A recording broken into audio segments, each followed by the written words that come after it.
Pemirsa, 3 fraksi DPR mengusulkan hak angket terkait dugaan pelanggaran pemilu 2024 dalam rapat paripurna DPR pada Selasa 5 Maret lalu. Pakar hukum tata negara Ferry Amsari mengatakan DPR harus fokus dalam mengawal hak angket agar tak tertutup dengan isu lain yang berkembang. Sementara pakar hukum tata negara Margarito Kamis menilai hak angket tak perlu digulirkan karena KPU dan Bawaslu sudah cukup untuk memeriksa dugaan kecurangan pemilu.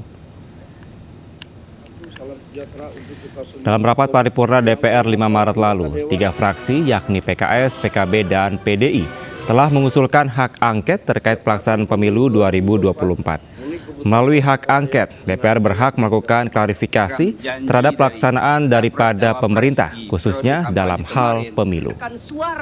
Yang sudah diteriakkan atau Pakar hukum tata negara Ferry Amsari mendorong DPR fokus dalam menjalankan hak angket di tengah meningkatnya perhatian masyarakat terhadap isu lain yang berkembang. Sementara pakar hukum tata negara Margarito Kamis mengingatkan penyelesaian masalah dugaan pelanggaran pemilu hendaknya diselesaikan melalui saluran yang ada.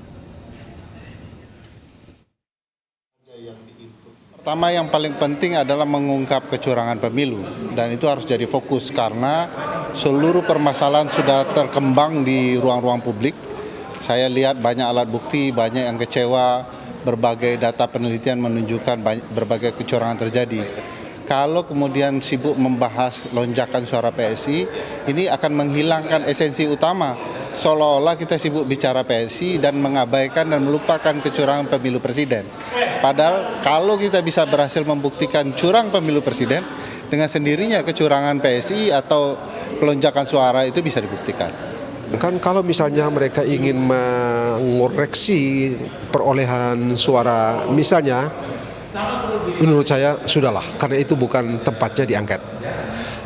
Koreksi terhadap hasil perolehan suara itu hanya bisa pergi ke Bawaslu dan atau ke Mahkamah Konstitusi, bukan diangket.